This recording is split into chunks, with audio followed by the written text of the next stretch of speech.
نسألك يا من هو الله الذي لا إله إلا هو الرحمن الرحيم الملك القدوس السلام المؤمن المهيمن العزيز الجبار المتكبر الخالق البارئ المصور الغفار القهار الوهاب الرزاق الفتاح العليم القابض الباسط الخافض الرافع المعز المذل السميع البصير الحكم اللطيف الخبير الحليم العظيم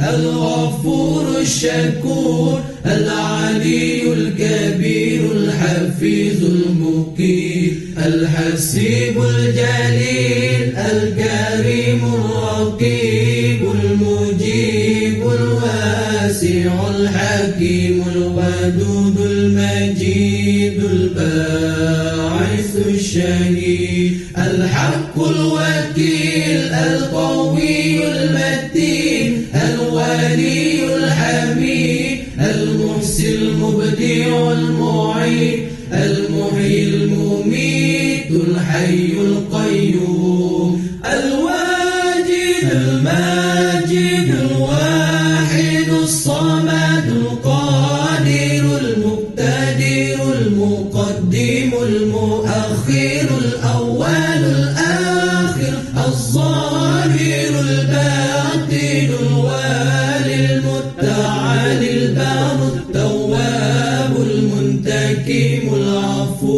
الرؤوف مالك الملك ذو الجلال والإكرام المقسط الجامع الغني المغني المانع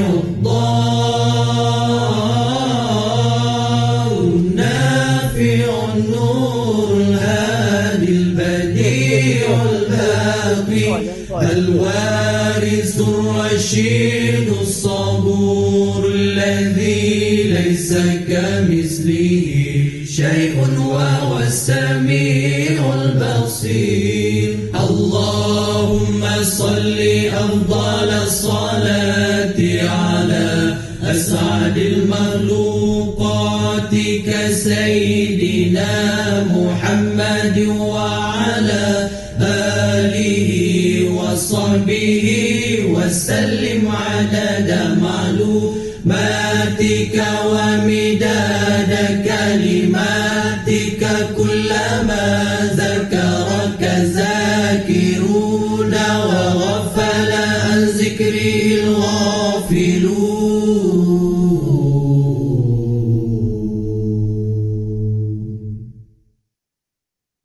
Alhamdulillah. Okey, sekarang ni kunut nazilah. Bismillah.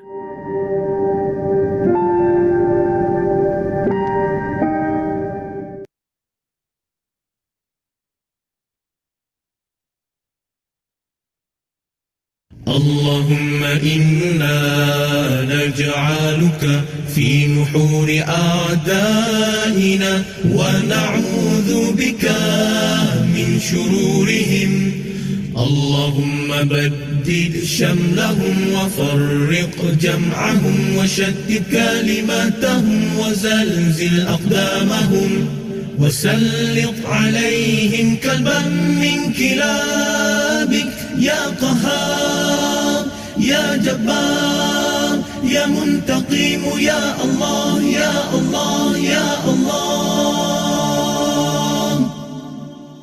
اللهم يا منزل الكتاب يا مجري السحاب يا هازم الأحزاب اهزمهم اهزمهم اهزمهم وانصرنا عليهم.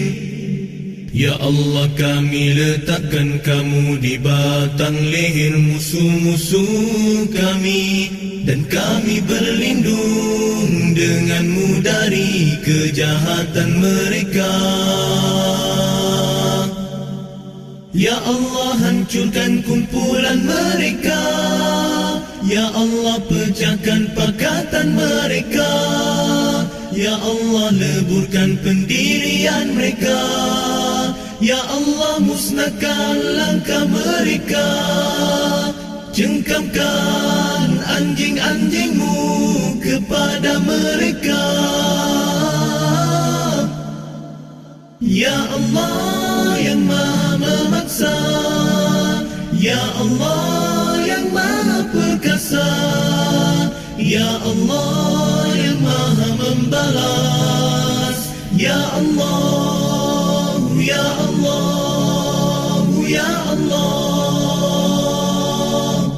yang turunkan kitab, yang gerakan awan, yang tewaskan tentera azab. Kalahkan mereka, kalahkan mereka, kalahkan mereka, dan kemenangan untuk kami.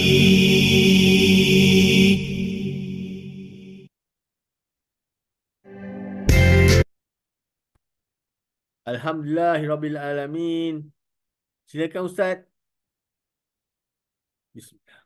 A'udzubillahi minasyaitonirrajim. Bismillahirrahmanirrahim. Assalamualaikum warahmatullahi wabarakatuh. Dengar tak semuanya?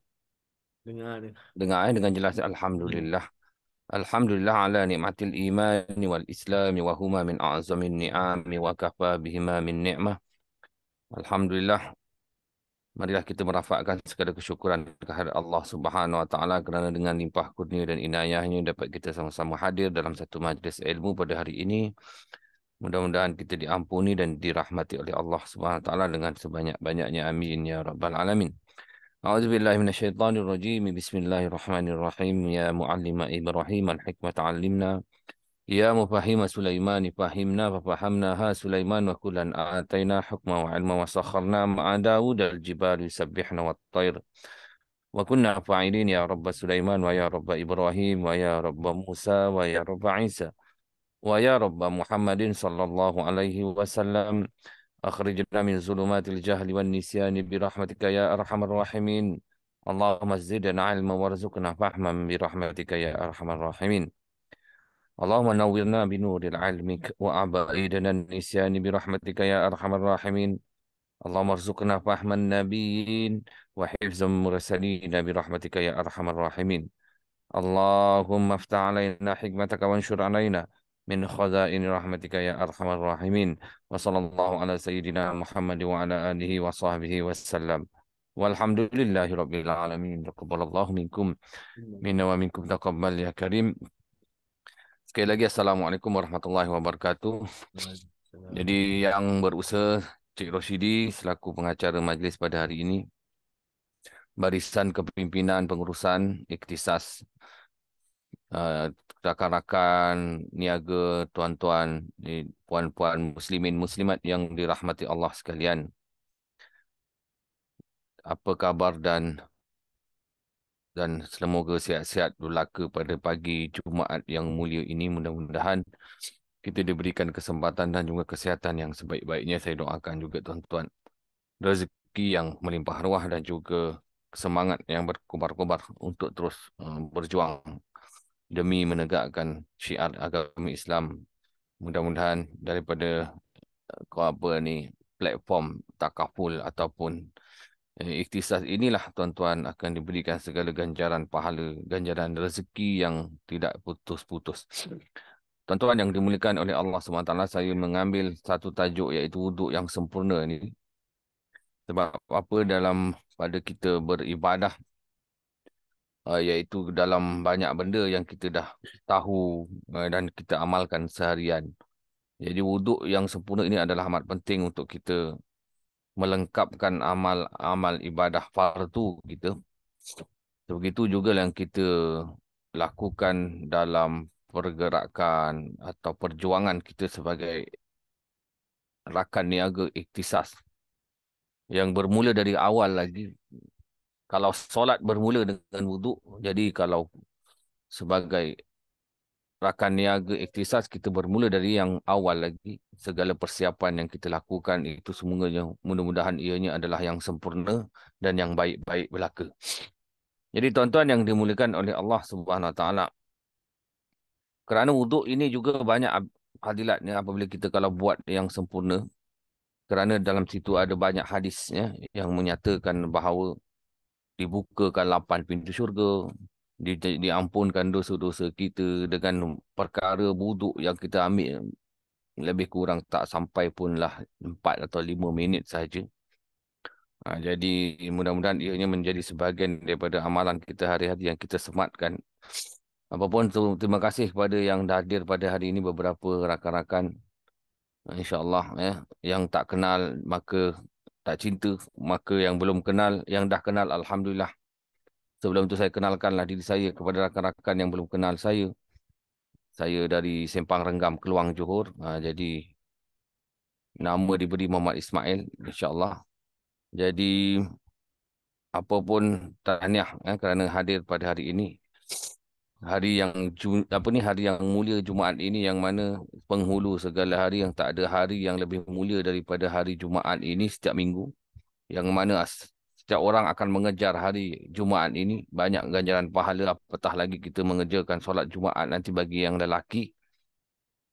Yang mana carilah ganjaran pahala sebanyak-banyaknya, antaranya bersedekah, berinfak dan sebagainya. Pagi-pagi ini kita dah buat pula satu amalan, iaitu mendengar kuliah ataupun menuntut ilmu. Jadi itulah, mudah-mudahan kita diberikan segala rahmat dan pengampunan dosa, dan mudah-mudahan hari ini menjadi saksi kita bahawa inilah amalan kita yang kita nanti dimasukkan dalam syurga. Kerana di syurga nanti ada ahli-ahli syurga itu akan bertanya sesama sendiri, adakah kenapa aku dimasukkan dalam syurga? Kenapa aku dimasukkan dalam syurga? Jadi mereka akhirnya tahu, oh rupanya ada satu situasi, contoh satu hadis yang saya bacakan, maksud dia yang mana apabila seseorang itu masuk dalam syurga, dia menyandar di dinding bersama rakannya, dia bertanya, kenapa kita masuk syurga ni? Allah berikan atas amalan apa yang kita masuk dalam syurga? Rupa-rupanya dia berada di satu pasar, tuan-tuan, di Sempang Renggam ni ada satu terkenal dengan satu pasar, tuan-tuan. Nama dia Pasar Jumaat. Asal Jumaat aja ada pasar. Pasar tu besar lah. Jadi seolah-olah kita pergi pasar ni tadi.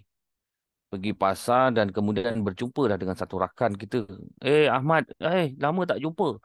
Jom kita beristighfar sekejap. Maksudnya gitu, apabila kita bertemu dengan rakan kita, kita ajak dia beristighfar, duduk sebentar ataupun berdiri sebentar. Astaghfirullahalazim, astaghfirullahalazim, astaghfirullahalazim. Innallaha ghafurur rahim. Maka dengan ucapan istighfar itu tadilah rupa-rupanya Allah mengampunkan dosa-dosanya mereka berdua ni. Dan akhirnya dimasukkan dalam syurga. Itu satu situasi yang Allah terima taubatnya, terima pengucapan istighfarnya. Maka mudah-mudahan dengan hari ini juga, Alhamdulillah, dengan adanya tuan-tuan dengan ikhlasnya datang pada hari ini yang berada di depan mikrofon ataupun telefon, mana-manalah platform. Inilah dia yang mudah-mudahan menjadi satu situasi yang Allah memberikan kita ni keizinan kita masuk dalam syurga. Dan kalau pun tuan-tuan masuk pada depan saya ni, tolonglah invite kami semuanya masuk dalam syurga. Doakan. Mudah-mudahan. Amin ya Rabbal Alamin. Kelebihan solat wuduk ini, tuan-tuan, yang mana Rasulullah pada satu situasi yang mana pergi ke Isra' Mi'raj, yang mana diberikan keizinan untuk masuk ke dalam syurga, terdengar satu tapak rakan atau sahabatnya di dalam syurga. Iaitu siapa dia, tuan-tuan? Iaitu Bilal bin Rabah. Bilal bin Rabah ini terdengar tapak kakinya ketika di dalam syurga. Orangnya belum masuk lagi, tapak kaki dah ada dah. Jadi macam kalau kita, apabila kita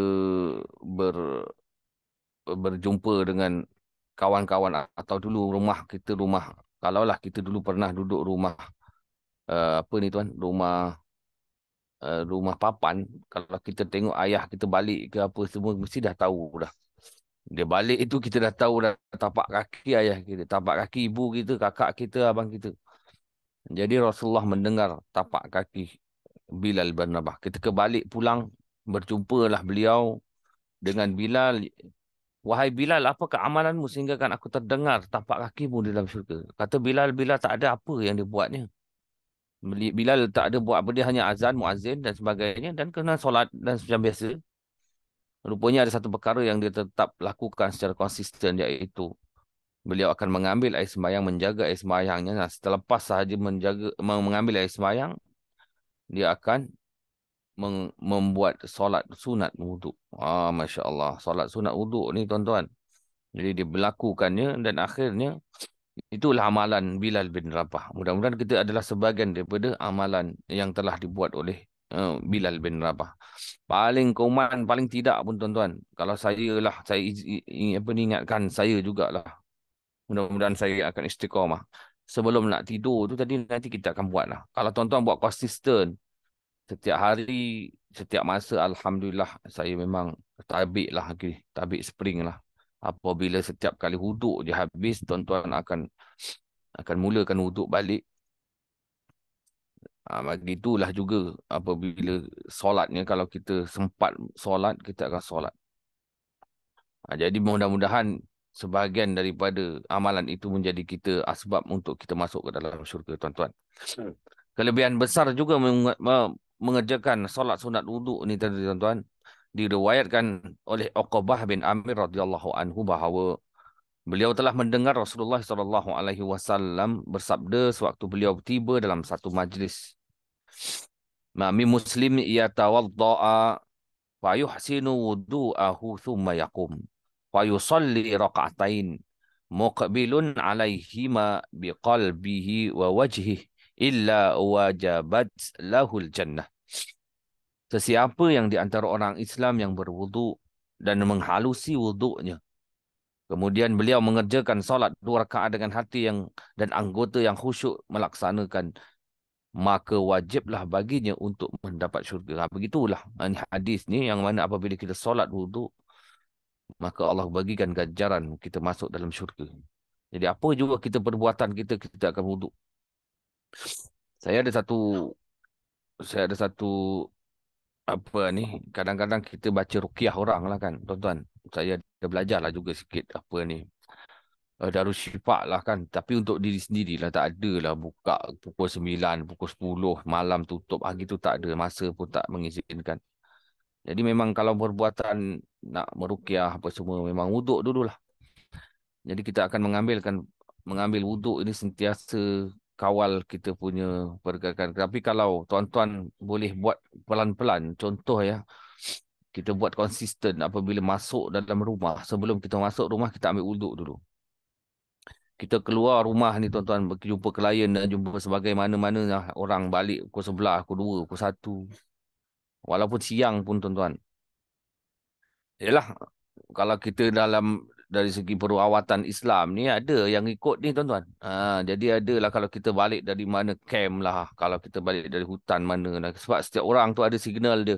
Dia ada antena, dia kadang-kadang boleh ikut. Jadi kalau antena ni kuat, nanti dia ikut lah. Kaedah dia gitu.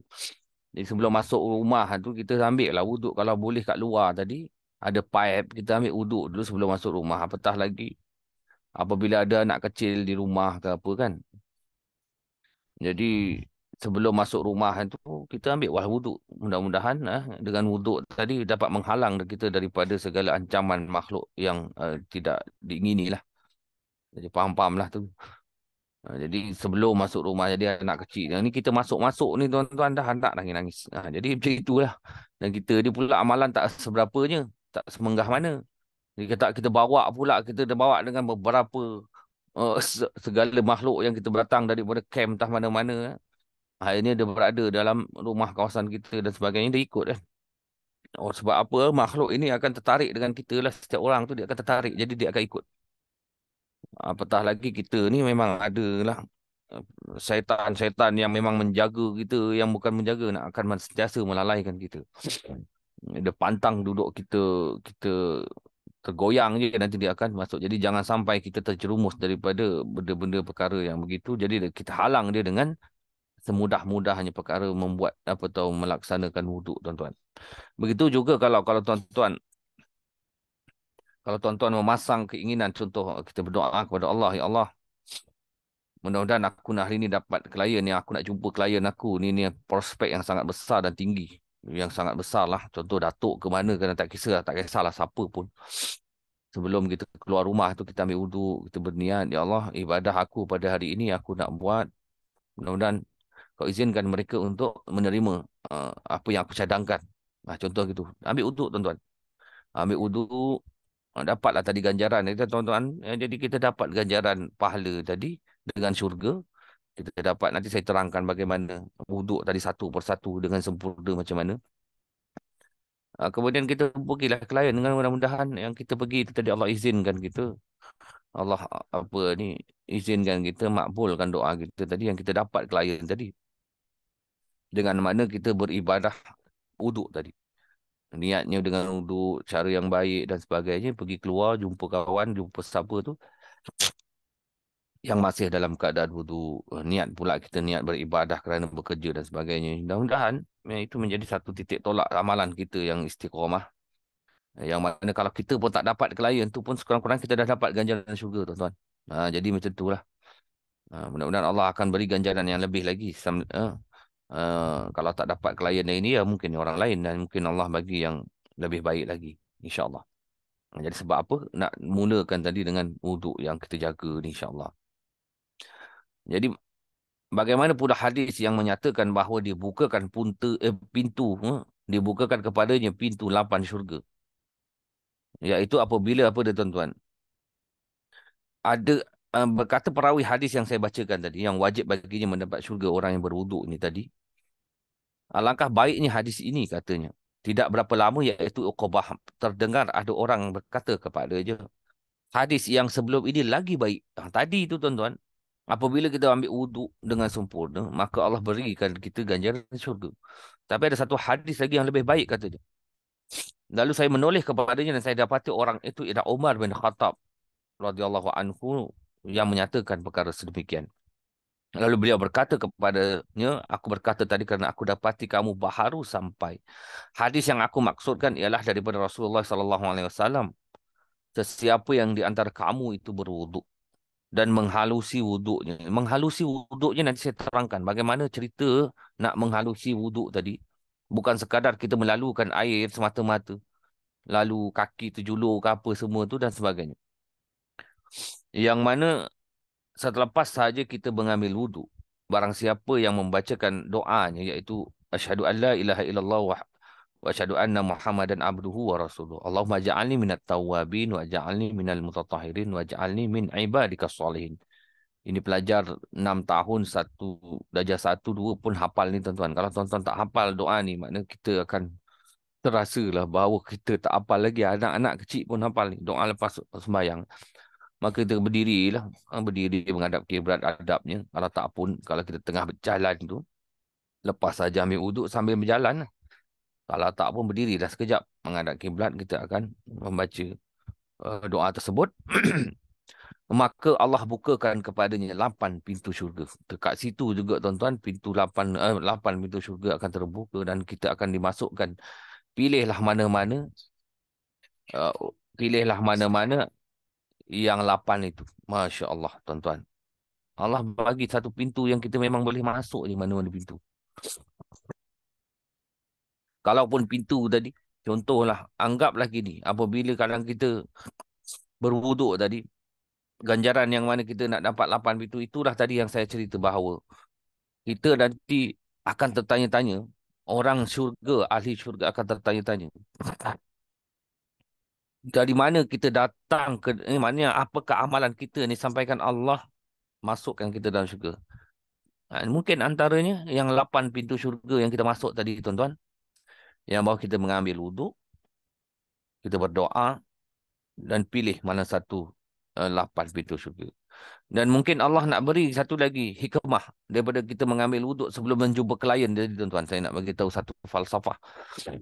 Yang mana ada 8 klien kita atau 5 atau 6 atau berapalah hari itu yang kita senaraikan. Yang Allah kata kau akan dapat 8 tu, pilih je mana satu. Macam gitulah, tuan-tuan. Batu amalan kita, apa yang kita nak buat tadi, kita mulakan dengan wuduk. Mudah-mudahan itu yang terjadi pada hari itu. Allah dah bagi kita pilih mana satu, 8 pintu syurga. Dan Allah akan beri juga hari itu juga rezeki yang ada 8 orang klien yang kita akan dapat ke-8-8-nya dan pilihlah mana-mana satu. Maksudnya begitu sekali. Tak perlulah kita nak pilih A atau B atau C dulu. Jadi begitulah kaedahnya. Yang kita hanyalah berniat kepada Allah Subhanahu Wa Taala bahawa segala amalan kita ini diberikan ganjaran yang sebanyak-banyaknya. Minta maaf je ada anak saya nangis sekejap.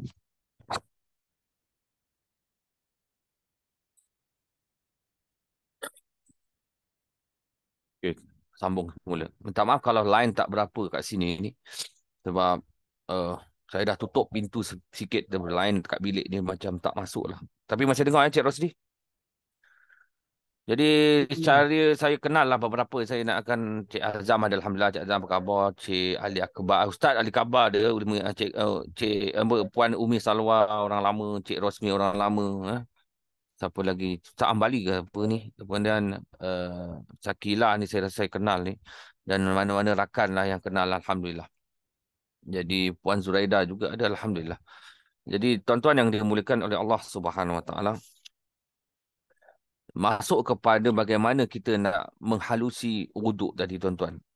Konsep dia apa dia, tuan-tuan? Saya ni cerita cakap je lah, tuan-tuan. Mudah-mudahan saya buat lah ya. Saya ingatkan diri saya juga. Dan saya, Alhamdulillah, saya buat lah.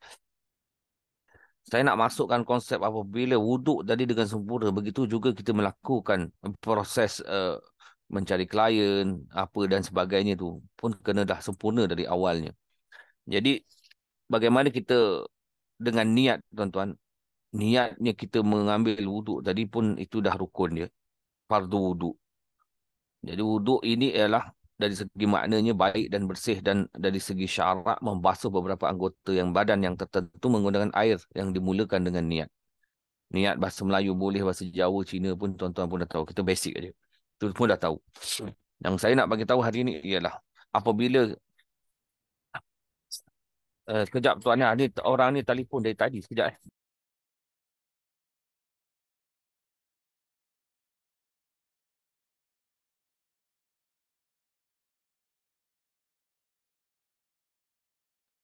Assalamualaikum tuan-tuan. Maafkan saya, ada ajalah. Baik tuan-tuan yang dimuliakan oleh Allah Subhanahu Wa Taala. Pertama sekali saya nak mengambil kira ni konsep. Tuan-tuan tahu tapak tangan. Cuba tengok tuan-tuan tapak tangan ni. Tapak tangan kita ni mengikut mazhab Syafi'i, dia boleh memutlakkan air, tuan-tuan. Memutlakkan air ni maksudnya begini. Yang pertama kan kita membasuh tangan. Itu secara sunnahnya kita sebelum berwuduk ialah membasuh tangan. Namun di situ kalaulah air kurang, tuan-tuan, kalau kita mengikut konsep apabila air yang terkena pada kulit tadi apabila bergerak saja ke tempat lain, itu sebagai air yang dah tak mutlak, iaitu air yang tak direct dan dia jadi musta'mal. Contoh air sikit tadi, kita tariklah ke belakang, tarik ke belakang. Maka yang kat belakang tadi itu tadi dah jadi musta'mal kalau ikut kaedahnya. Sebab itu air yang turun terus itu tadi dari pipe, contoh dari atas tu tak ada masalah. Airnya sentiasa mengalir, mengenai kulit kita dan dia akan sentiasa berganti kan. Tapi kalau air yang sedikit, contoh pakai spray kalau kita pergi umrah dan sebagainya, spray tadi. Kalau kita ataupun tak ada air yang banyak, jadi kita akan tarik ke belakang. Begitu juga air yang terkena kulit yang pertama tadi, di muka kita, kita nak tarik kat tepi sini, maka itu air yang dah terkena atau sentuhan lain yang dipanggil air musta'mal. Namun kaedah apabila tangan tapak kita tadi itu memutlakkan air musta'mal yang ada tadi, jadi tak ada isu lah bagai apabila air yang sikit tadi kita akan tarik ke belakang. Faham tak maksud saya, tuan-tuan? Jadi tapak tangan kita tadi adalah ejen yang memutlakkan air wuduk. Namun kalau kita tadah air tu jatuh menitis masuk dalam takungan tu, itu confirm musta'mal. Ini cerita yang terkena kulit tadi. Yang kita nak tarik ke belakang untuk membersihkan tangan-tangan kita ni, betul tuan-tuan? Atau kita nak menyapu keseluruhan. Maka begitulah tadi bagaimana tapak tangan kita rupanya jadi ejen memutlakkan air. Jadi tak adalah isu kita perlu air yang sebanyak-banyaknya untuk sampai kepada semua. Jadi itu satu. Yang kedua, setiap air yang terkena pada kulit itu adalah penghapus dosa yang jatuh. Maksudnya asal jatuh aja air itu walau sebanyak mana pun titisannya, maka begitulah juga dosa kita yang gugur, tuan-tuan. Jadi begitu luar biasanya. Tapi janganlah tuan-tuan mentang-mentang air yang nak jatuh terkena kulit tadi banyak. Buka air pipe sebesar tidak. Sampai habis luar baju semua kain kat bawah tu. Mercik-mercik dah habis basah. Jadi perlu pula menjaga apa tadi? Jimat lah. Kena jimat lah. Jangan membazir, itu amalan syaitan kan. Jadi jimat. Begitulah juga kita mengambil wuduk tadi. Akhirnya kenalah pipe yang sederhana banyaknya. Sikit sangat pun tak puas nanti kan. Maka jatuhnya air-air itu walaupun sampai ke titisan terakhir, memang ada hadis kat situ yang mana memang gugurlah dosa-dosa kita. Sebelum Allah nanti masa solat gugur juga dosa. Begitulah juga kita gugur dia dosa, Allah dah gugurkan dulu sebelum kita solat. Jadi begitulah juga apabila kita melakukan ibadah ataupun kita lakukan peringkat klien, kalau kita nak jumpa klien ni kadang-kadang ni tuan-tuan. Kalau ada satu konsep uh, saya pun selalulah apa ni begini tuan-tuan, apabila kita ni dosa banyak tuan-tuan. Kadang doa kita, ya Allah kau dapatkan aku klien A dan B ni. Tapi Allah tak makbulkan doa kita kerana kita dosa tadi. Dosa kita tadi. Jadi mungkin begitu. Yang mana kalau kita ambil wuduk tadi, jadi ada konsep itu, kalau kita nak jumpa klien aja, kita ambil wuduk. Mudah-mudahan Allah makbulkan doa kita sebab tadi apa? Iaitu dosa kita dah diampunkan Allah. Dan apabila kita berdoa tadi lepas solat wuduk, tadi Allah kata apabila kita berwuduk itu kita adalah ahli syurga, tuan-tuan. Tuan-tuan, saya pernah cerita yang sebelum ini. 4 golongan orang yang diterima masuk dalam syurga, iaitu ahli syurga itu sendiri. So dengan mudah-mudahan kita menjadi ahli syurga ini, yang Allah janjikan, ya, yang kita akan pasti akan menuntut nanti, yang mana Allah makbulkan doa kita. Jadi kalau kita jumpa klien kita itu Allah makbulkan dengan mudah dan senang. Jadi dapatlah terima apa yang kita cadangkan kepada mereka. Jadi begitulah tuan-tuan. Yang kadang-kadang klien yang datang itu adalah klien yang tidak sangka-sangka kerana amalan kita berwuduk tadi dan kita berdoa, dosa kita dah jatuh, dah habis. Dosa kita diampunkan, tergugur je dosa-dosa kita. Dan Allah janjikan ahli syurga tadi. Maka mudah-mudahan tuan-tuan, dengan amal berwuduk tadi, jumpa klien. Sebelum jumpa klien, berwuduk. Solat, sebelum solat, kita wuduk. Jadi kita juga amalkan apabila sebelum jumpa klien, kita berwuduk. Mudah-mudahan tenang, mudah-mudahan lancar, mudah-mudahan dapat terima dengan baik, insya-Allah. Jadi begitulah tuan-tuan. Apabila kita membasuh muka yang pertama, tuan-tuan. Ini doanya yang kita kena selitkan. Itu yang namanya. Tapi dengan syaratnya kena sempurna. Bukan asalkan kita ambil wuduk, kita basuh muka begitu dan begini saja. Maknanya dia ada satu doa ni yang kalau kita basuh muka ni, iaitu yang bermaksud, kalau dalam kitab ini, Allahumma bayyid wajhi binurik. Ya Allah, putihkanlah mukaku dengan cahaya kau. Putihkan muka kita dengan cahaya. Pada yaumul mahsyar kelak, apabila kita dibangkitkan dalam keadaan suasana hiruk pikuk yang semua orang nafsi-nafsi, anak semua apa semua, yang semua masing-masing. Ada orang yang berada dalam keadaan mukanya yang hitam legam. Ada orang yang mukanya kepala khinzir. Ada orang yang berenang dengan lautan nanah, lautan peluhnya sendiri. Ada orang yang situasinya matahari hanya sejengkal. Begitu hiruk pikuknya. Tapi Allah bangkitkan kita, tuan-tuan, dengan keadaan muka yang berseri-seri. Jadi tidak hairanlah apabila kalau muka yang berseri-seri ini Allah akan terus tarik orang-orang ini masuk dalam syurga. Tak perlulah melalui situasi yang mana nak menunggu dan sebagainya.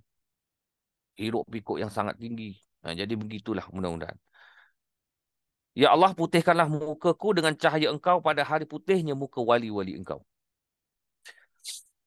Dan janganlah engkau hitamkan mukaku dengan kegelapan pada hari hitamnya muka musuh-musuh engkau. Itulah doanya. Ya Allah, cukuplah kalau kita bahasakan sekali, raup dua kali kita baca muka. Ya Allah, putihkanlah mukaku, berilah cahaya kepada mukaku pada yaumul mahsyar. Itu pun dah bagus dah. Mudah-mudahan doanya kita hari-hari yang kita buat wuduk ni yang kata lima kali apa ni, sehari kan, paling tidak lah.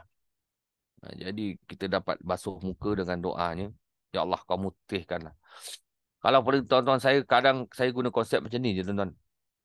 Kadang-kadang kita lupa lah. Kita lupa lah kita nak apa berniat begitu. Kita bacalah niat rutin. Nanti tangan ada doa dia, kepala ada doa dia, kaki ada doa dia. Daripada saya akan cakap, Ya Allah, kalaupun aku terlupa membaca doa ini ketika aku mengambil wuduk, maka kau berilah doa ini untuk dimakbulkan setiap kali aku buat, walaupun aku tak bercakap secara zahirnya, kita jamakkan. Setiap kali kita buat, itulah doanya. Jadi mudah-mudahan lah Allah terima doa kita tadi. Yang kita kadang terlupa nak cakap pada setiap kali. Tapi kalau kita buat hari-hari, insya-Allah lah. Kemudian apa dia tuan-tuan? Iaitu dengan membasuh tangan pula. Tangan apa doa dia? Ni nak kata tadi cerita, nak dapat syurga, tapi kena ada wuduk yang sempurna. Yang kesawir, kalau saya kata seluruh 3 kali itu, tuan-tuan dah tahu dah semua. Kena rata tu kita dah tahu. Jadi doa untuk disunatkan doa membasuh kedua-dua belah tangan hingga ke siku ni tadi. Allahumma a'tini kitabi biyamini. Ya Allah, berikanlah kepadaku kitab amalanku dengan tangan kananku. Wa hasibni hisaban yasira. Dengan tangan kananku dan hisapkan kepada daku dengan hisap yang mudah. Jadi apa dia tuan-tuan? Ketika yaumul mahsyar, kita akan terima buku amalan. Maka buku amalan ini kita akan dapat sama ada tangan kanan atau tangan kiri. Maka ketika inilah kita mohon kepada Allah. Sejak bila kita mohon, tuan-tuan? Saya nak tanya tuan-tuan. Bila tuan-tuan mohon doa apabila kita mendapat kita kalau doa dapat buku amalan tu dengan tangan kanan? Jarang. Jadi tiap-tiap hari kita akan berdoa paling tidak 5 kali sehari kerana solat fardu tadi. Ya Allah, inilah tanganku ini. Inilah tangan yang naik. Tangan kanan yang akan menerima buku amalanku. Bahasa dia gitu tak apa. Bahasa Melayu tak apa. Ya Allah, berikanlah kepadaku kitab amalanku dengan tangan kananku. Nanti kat sana tuan-tuan, tangan ni dia naik sendiri. Bukan kita yang pandai-pandai naikkan. Dia akan naik sendiri. Bergantung kepada amalan kita. Sebab kita dah doa ni tuan-tuan. Mudah-mudahan Allah makbulkan doa kita. Kemudian tangan kiri pula. Apa pula doanya? Ya Allah, sesungguhnya aku berlindung kepada engkau daripada memberikan kepadaku kitab amalanku dengan tangan kiriku ini. Jadi kalau kita pegang ambil wuduk dia, Ya Allah, janganlah naik tangan kiri aku ini untuk menerima buku amalan. Jadi, Alhamdulillah. Jadi itu antaranya apabila kita mengambil wuduk, kita berniat dengan doanya sekali. Kemudian apa dia tuan-tuan? Kita ambil yang wajib saja. Iaitu 4 yang wajib tadi. Iaitu muka, tangan, kepala dan kaki. Jika kepala apa dia tuan-tuan? Doanya. Allahumma ghashini bi rahmatik. Wa anzil alayya min barakatik.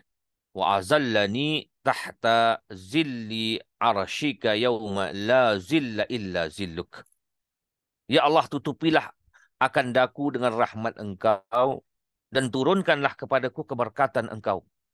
Naungilah akan daku di bawah naungan arash engkau pada hari yang tiada naungan melainkan naungan engkau. Maksudnya apa tuan-tuan? Cuba kalau kita berada di padang-padang mana-mana lah dekat luar ni. Yang bawang panas yang berapa? 36, 37, 38 pun dah panas. Kita cari pokok, kita cari bangunan untuk duduk naung. Dengan redup-redup yang mungkin kita rasa panas. Masuk ofis lah cepat-cepat dapat aircon. Contoh lagi tu. Duduk dalam bumbung panas, bahangnya bagaimana. Jadi yaumul mahsyar ni dah tak ada bumbung ni tuan-tuan. Ini semua kejadian-kejadian yang berada pada hari akhirat yang kita nak cerita ni. Jadi ketika mana tak ada bumbung, tak ada siapa yang kita tak ada tempat nak buat cari naungan. Iaitu Kalau bahasa Jawa saya panggil tempat yup-yup redup lah, tempat redup lah. Yang kita payung pun tak ada. Dah tentulah panas. Jadi ketika inilah kita nak minta payung atau pernaungan daripada Allah. Dengan kita membasuh kepala tadi, walaupun ada yang kaedah kata 3 helai rambut depan saja, ada yang kata separuh kepala, ada yang kata semua. Tak apa, kita raikan. Pilihlah tuan-tuan yang mana nak basuh kepala tu. Jadi saya cukuplah dengan 2 atau ni depan ni je lah kan. Maka kita berdoa bahawa ya Allah, nanti pada hari akhirat kau naungilah aku dengan naungan arash. Masya Allah. Jadi kita akan berasa selesa lah berada di Yaumul Mahsyar apabila kita berada dalam naungan Allah. Dahlah tadi kita muka berseri-seri, ada pula naungan yang mana kita diberi payung yang cukup besar dan mungkinlah ketika itu tak ada rasa panas, selesa dan sebagainya. Mudah-mudahan tuan-tuan tadi kita mengambil wuduk tadi dengan kaedah, dengan ada doanya. Kemudian apa dia tuan-tuan yang terakhir, iaitu kaki, apa pula doanya? Allahumma tsabbit qadami ala sirat yauma tazilu fihil aqdam. Ya Allah, tetapkanlah kedua-kedua kakiku pada sirat. Pada hari tergelincir je kaki-kaki manusia padanya. Masya Allah. Ini tuan-tuan adalah proses terakhir sebelum kita nak masukkan dalam syurga. Yang mana setiap orang itu pasti akan melalui sirat, yang mana titian ada satu jambatan menuju ke surga, di bawah itu neraka. Yang mana ada orang baru meletakkan kaki saja di hujung jarinya dah tergelincir, tuan-tuan. Yang digambarkan bahawa titian sirat ini sebesar apa, Cik Rosdi? Pernah dengar tak? Cuba saya nak tanya jawab ni. Siapa boleh jawab, tera. Siapa ni? Siapa-siapalah. Bagaimana kecilnya tadi titian sirat yang digambarkan. Yang mana kita nak lalu ni, tuan-tuan. Tak boleh jawab. Cik Rosdi, berapa jauh, ada berapa lebar? 1 km? Lebar 1 cm? Wah, Cik Kudri, Mokhtar Kudri, apa khabar orang Batu Pahat? Jadi jawapan dia apa, tuan-tuan? 1 rambut itu dibelah 7. Masya Allah, betul tu, tuan-tuan. 1 rambut dibelah 7. Betapa kecilnya rambut kita yang halus tu pun kita tak nampak, tuan-tuan, kita nak lalu. Ada orang mungkin diberikan situasi berjalan kaki, boleh sampai. Ada orang berjalan macam kilat, tuan-tuan. Ada orang berjalan merangkak, bergayut. Ada orang tengah-tengah jatuh, tuan-tuan. Tapi ketika mana kita ada orang yang merasa tak ada pun sampai 7 rambut kecil ni. Belahannya dia sebesar terbentang luas macam highway. Mengikut kepada amalan mereka masing-masing. Jadi sangat betul lah tu. Tajam dan licin. Kita kan boleh terjatuh lah. Tak payah nak lalu. Masuk sentuh je terus tergolek, tuan-tuan. Begitulah keadaan mana kalau kita tidak diterima dan kita adalah ahli neraka, tetap ahli neraka lah kan. Jadi begitulah apabila kita membasuh kaki ketika wuduk ni, tuan-tuan, kita akan berdoa, ya Allah, tetapkanlah kedua kakiku ini pada titian sirat pada hari tergelincirnya kaki-kaki manusia kepadanya. Jadi basuh kaki tadi, niat kita tak tergelincir daripada titian sirat. Dan basuh kaki dia pula ada adab je, tuan-tuan.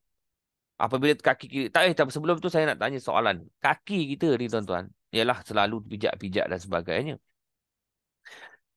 Bagaimana kita nak menggosok kaki kita ni, kita mengambil wuduk ni, kita tengah berdiri ni. Tuan-tuan biasa macam mana?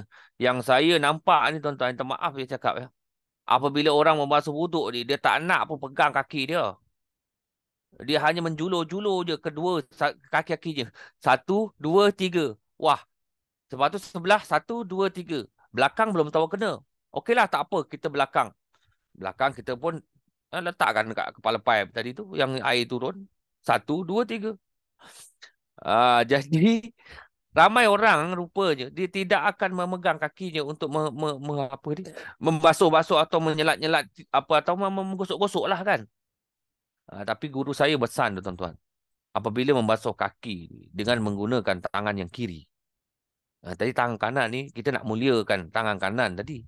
Jadi kaki dia kan kat bawah. Jadi adabnya Basuhlah ia je dengan tangan kiri. Itu kaki kanan, tangan kiri kita gosok-gosok macam itulah ya. Habis kaki kiri macam mana Cik Rosidi? Kaki kiri, tangan kanan ke tangan kiri? Tadi dah bersilang kan? Kaki Tangan kiri. kanan. Ah, Tangan kiri juga. tangan kiri juga Oh. Jadi betul lah tu. Jadi gunakanlah juga tangan yang kiri kerana kaki tadi kita buat tangan yang kiri. Jadi tangan kanan tu kita pegang dinding ke apa ke, kadang-kadang kita berdiri kan. Jadi kaki kiri, tangan kiri lah yang akan menggosok-gosoknya. Nah, sama juga kaki kiri, tangan kiri jugalah yang menggosok-gosok. Sebab itulah begitu. Tapi kalau nak buat dua-dua tangan boleh je, tak ada masalah. Cuma nak dapat ganjaran pahala tadi memuliakan tangan kanan tadi, dapatlah. Nak menjaga adabnya tadi, bila kaki kiri kita urut tangan kiri, sama seperti yang kita apa tadi, istinja dan sebagainya, dan bersuci dan sebagainya. Jadi begitulah dia tuan-tuan, yang mana satu pengajaran yang kita dapat, iaitu empat-empat anggota kita ini mudah-mudahan adalah sebahagian daripada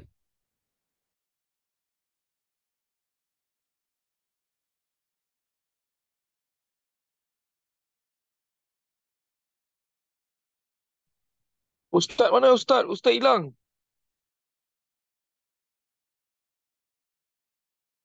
Sabar tuan-tuan. Sabar-sabar. Kita tunggu dia masuk balik. Bismillahirrahmanirrahim. Sabar-sabar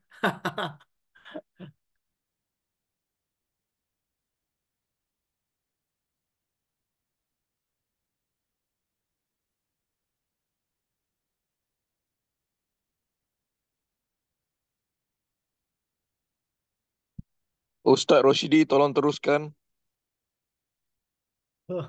Balik. Tidak sabar. Assalamualaikum, jumpa lagi. Adakah menyambung? Alhamdulillah. Okey, boleh nyambung lagi kah? Boleh. Teruskan Ustaz. Ini suara tak masuk ni dah. Sekejap Ya. Suara. Ni bateri habis. Halo, Assalamualaikum. Okey, dengar. Ustaz pergi mana? Dia ada ni, hidup lagi. Sabar. Tapi kamera saya tak dapat lah. Tapi itulah. Tak Boleh. apalah, minta maaf sebab dia Boleh. tadi tarik bateri saya tu lah. Boleh. Teruskan Ustaz. Maafkan saya sebanyak-banyaknya. Jadi begitulah tadi. Apabila kita mengambil wuduk tadi, buatlah dengan sempurna. Dengan empat tadi doanya tadi. Tuan-tuan. Saya cuba dapatkan kamera ni sekejap. Okey. Okey, nampak Ustaz. Ni kamera lain lah. Ada yang kamera laptop ni, tapi tak apalah. Jadi tuan-tuan yang dimuliakan oleh Allah Subhanahu Wa Taala, bagaimana wuduk tadi dapat kita buat peralihan bahawa setiap kali kita buat kerja, kita jaga wuduk kita. Apabila kita jumpa klien, kita jaga wuduk kita. Mudah-mudahan Allah memberikan ganjaran yang sebanyak-banyaknya. Dah lah sampai kita dapat klien. Sampai pula kita dapat ganjaran syurga. Diampunkan dosa. Jadi mudah-mudahan itu adalah sebagai satu amalan istiqamah yang mudah-mudahan kita boleh dapat buat secara konsisten, tuan-tuan. Jadi tak salah lah kalau kita buat ni, kita tak ada dah ruginya. Airnya sebuduk tu pun sebanyak mana je pun habis. Kita pun tak ada lah berapa minit. Tapi saya rasa cabaran tetap ada apabila perempuan terutama kan.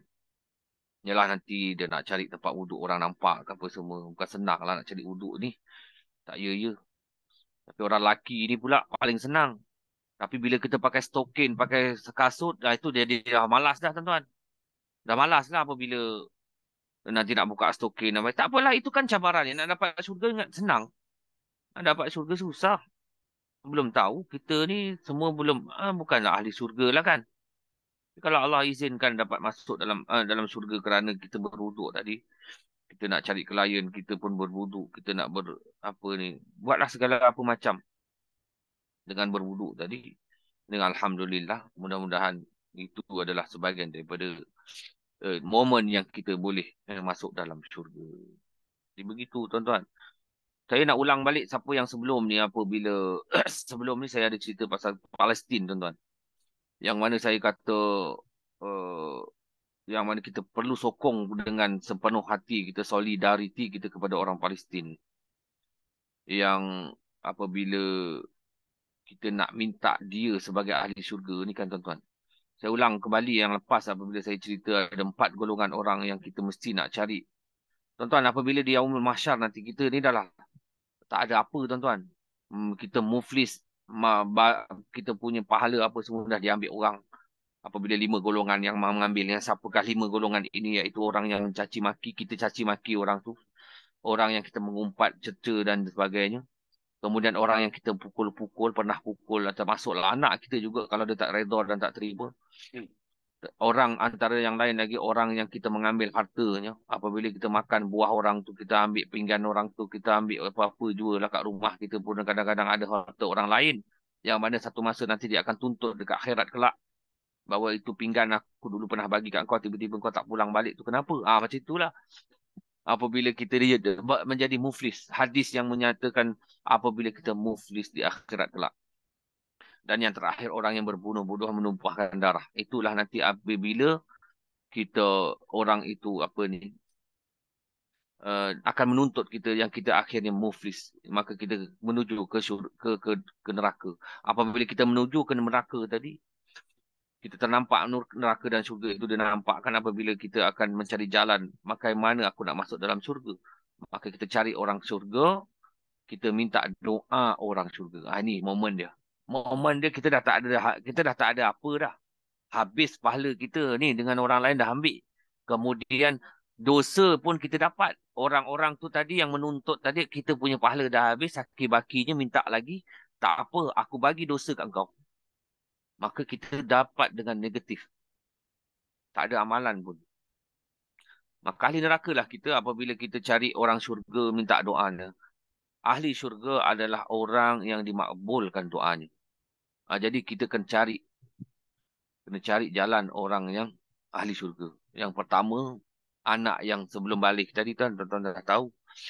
Yang dia menunggu maknya apabila memegang bejana, melompat-lompat, Allah dah beri dia masuk, dia tak nak masuk.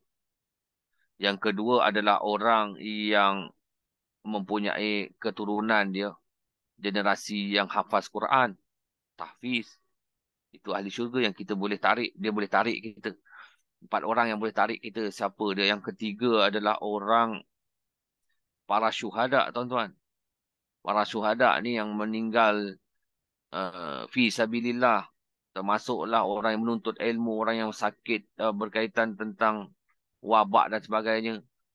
Dan termasuklah orang-orang yang terutama di Palestin ni tadi, tuan-tuan. Orang-orang yang para syuhada yang dibangkitkan dengan seruan, wahai orang-orang yang telah dijamin pahalanya, bangkit, bangkit dan bangkitlah. Terus masuk dalam syurga.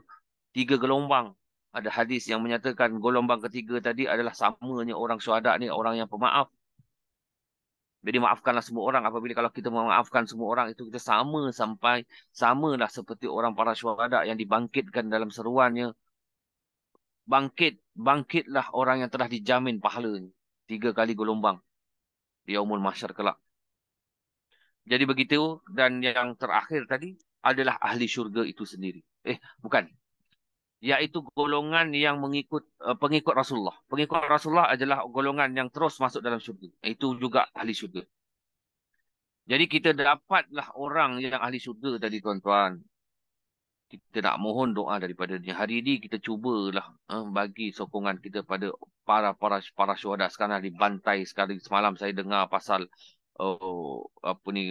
Amerika membuat kuasa veto yang tak wajar, yang bahawa dia tak menghalang 150 ke 180 atau berapa dah hampir 90% atau 80% yang majoriti minta gencatan senjata dan bantuan kemanusiaan. Tapi Amerika tetap tidak ni. Kita doalah mudah-mudahan ni. Kesianlah tanah apabila orang-orang Palestin tadi tidak dapat makan, kebuluran dan sebagainya, berjuta orang. Dan bom-bom tetap sampai sekarang ada lagi diserang-serang dan sebagainya. Setiap hari anggaran purata 300 orang mati tadi. 300 para syuhada, tuan-tuan. Jadi kita nak cari orang-orang ni. Orang-orang yang dijamin masuk dalam syurga tadi kita dah kenal pasti. Jadi kita, apa cara kita? Apabila besok di akhirat kelak, tuan-tuan. Kita akan panggil orang Palestin. Wahai orang Palestin. Sini, sini, sini. Kita nak masuk neraka ni tuan-tuan. Dalam perjalanan ni. Ah, siapa apa ni orang Palestin? Orang Palestin pun menyahut. Ya, kau kenal aku tak? Kau siapa? Aku tak kenal. Memanglah kita jauh. Kita orang Malaysia tuan-tuan. Dulu tolonglah doakan aku masuk dalam syurga wahai orang Palestin, orang para syuhada Palestin. Kita akan merayu kepada mereka tuan-tuan. Tu ada hadis dia panjang hadis ni ceritanya pasal orang beli air je, bagi air je. Ni. Jadi ketika itu doakan, aku tu dulu pernah kat dunia tolong bantu engkau. Aku menyatakan solidariti kepada engkau. Aku menyatakan sokongan aku kepada negara engkau Palestin tadi. Yang bumi para syuhada anbiya tadi. Yang memang kita akan pernah derma, kita pernah menyatakan pakai bendera, maflar dan sebagainya lah. Kita sama-sama bantu menyokong. Jadi tolonglah doakan aku masuk dalam syurga. Oh iyalah dulu kau ada pernah bantu aku punya negara dan aku dengan sekian, sekian, sekian, sekian. Maka berdoalah ahli Palestin tu kepada kita sebab kita ada kaitan dengan dia tadi. Kita buat hari ni hari Jumaat, kita derma pada pihak Palestin dan sebagainya. Mungkin begitu. Dan akhirnya kita ada sekonyong-konyong. Allah dia doa kepada malaikat. Malaikat sampai kepada Allah. Maka Allah makbulkan doanya tadi ahli syurga. Diambillah kita masuk ke dalam syurga. Masya Allah, tuan-tuan. Sangat-sangat luar biasa, tuan-tuan. Jadi itulah mudah-mudahan. Jadi saya menganggap tuan-tuan yang berada di depan saya ni semua juga ahli syurga. Jangan memperkecilkan semua orang, tuan-tuan. Saya suka pergi tempat baru, jumpa orang baru. Saya jumpa orang baru. Yalah, kita nak cari klien kadang-kadang macam itu. Jumpa orang baru, Dan saya ada satu skill, bukan skill lah. Saya cuba cari jalan ni. Macam mana aku nak kenal kau, aku nak buat baik dengan kau. Sekurang-kurang aku belanja kau makan, aku belanja ni lah. Apa ya, Nescafe tarik tu. Nescafe tarik. Saya baru ni pernah, tuan-tuan. Ada satu cikgu saya kata, Mail, kau minum Nescafe Oh, dia minum Nescafe. Saya minat Nescafe lah kan. Oh, kau tak nak boykot Dia kata saya tak boykot lah kan. Jadi apabila yang demikian, saya tanya orang kantin tu, rupanya dia pakai Indo Cafe. Alhamdulillah lah. Jadi apa sampai mana tadi tuan-tuan? Saya nak cari kebaikan walau satu pun dengan orang itu. Saya belanja di air ke apa. Manalah tahu tuan-tuan. Manalah tahu. Rupa-rupanya dia ahli syurga tuan-tuan. Saya hari ini tuan-tuan berada di hadapan tuan Cik Zailabu, Cik Hambali, Ustaz Ali Kabar, Cik Azam. Tak kisahlah siapa Puan Zuraida semua ni. Saya menganggap semua adalah ahli syurga. Dan satu masa, saya pasti akan nak minta sesuatu pada tuan-tuan di hari akhirat. Kerana apa? Kejap tuan, ni ada orang yang sangat penting telefon. Kejap